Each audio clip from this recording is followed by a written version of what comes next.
দীর্ঘদিন মিলন না করলে কি মেয়েদের যোনি ছোট হয়ে যায় বা কুমারী মেয়েদের মতো টাইট হয়ে যায়? আজকের ভিডিওতে আমরা জানাবো দীর্ঘদিন মিলন না করলে মেয়েদের যোনির অবস্থা কেমন হয়। এ বিষয় নিয়ে আজকের ভিডিওতে বিস্তারিত আলোচনা করব। এবং যারা প্রবাসে থাকেন বা স্ত্রী থেকে দূরে থাকেন, স্ত্রী অন্য কারোর সাথে ঘনিষ্ঠ হয় কিনা সে বিষয়ে খুবই গুরুত্বপূর্ণ একটি টিপস থাকবে এই ভিডিওর মধ্যে। তাই ভিডিওটি শেষ পর্যন্ত খুব মনোযোগ সহকারে দেখুন। মনোযোগ সহকারে দেখলে আপনি নিজেই বুঝতে পারবেন আপনার স্ত্রী অন্য কারোর সাথে ঘনিষ্ঠ হয় কিনা। বন্ধুরা, মূল আলোচনায় যাওয়ার আগে একটি কথা বলতে চাই। আপনি যদি আমার চ্যানেলে নতুন হয়ে থাকেন তাহলে চ্যানেলটি এখনই সাবস্ক্রাইব করুন, আর যদি আগেই করে থাকেন তাহলে আপনাকে অসংখ্য ধন্যবাদ।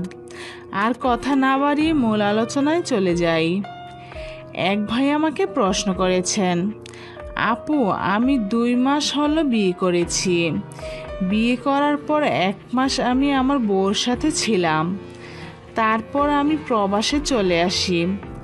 প্রথম অবস্থায় আমার বউয়ের যোনি টাইট ছিল, কয়েকদিন পর একটু ঢিলা হয়ে যায়। আমি শুনেছি সহবাস না করলে নাকি যোনি ছোট হয়ে যায়। আমার প্রশ্ন হচ্ছে, পরে যখন আমি আমার বউয়ের সাথে সহবাস করব তখন কি তার যোনি ছোট হয়ে যাবে না ঢিলা থাকবে? এই ভিডিওটি দেখলে আপনার মনের সকল প্রশ্নের উত্তর পেয়ে যাবেন। যৌন সঙ্গমকালে পুরুষের লিঙ্গ নারীদের যোনিতে প্রবেশ করে এবং অঙ্গ সঞ্চালনের মাধ্যমে বীর্য নিক্ষেপ করে। নারীর যোনি পর্দা দ্বারা আবৃত থাকে, একে বলা হয় সতীচ্ছেদ। এই সতী পর্দা এক একজনের এক এক রকম হয়ে থাকে, যেমন কারো কারো বড় হতে পারে, কারো আবার ছোট হতে পারে, আবার কারো স্বাভাবিক হয়ে থাকে। মেয়েদের বয়সের সাথে সাথে শরীর গঠনের অনুযায়ী মেয়েদের যোনি ছোট বা বড় হয়ে থাকে। তবে যারা বিবাহিত মহিলা তাদের যোনি প্রসারিত হবে, এটাই স্বাভাবিক। একমাত্র যৌন মিলনের মাধ্যমে মেয়েদের যোনি বড় হয়ে যায় না। কোনো নারী যদি যৌন মিলন না করে তার বদলে প্রতিনিয়ত হাত দ্বারা হস্তমৈথুন করে থাকে তাহলেও তার যোনি বড় হয়ে যেতে পারে, কারণ হস্তমৈথুনের ফলে মেয়েদের যোনি ফাঁক হয়ে যায়।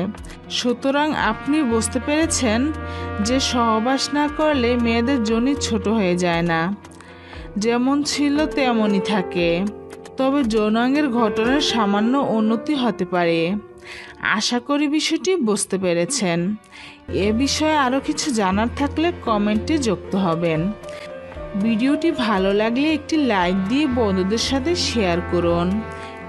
কিভাবে বুঝবেন আপনার স্ত্রী কারোর সাথে পরক্রিয়া করে কিনা এ বিষয়ে আমার চ্যানেলে আরও একটি ভিডিও দেওয়া আছে, প্রয়োজন মনে করলে দেখে নিতে পারেন।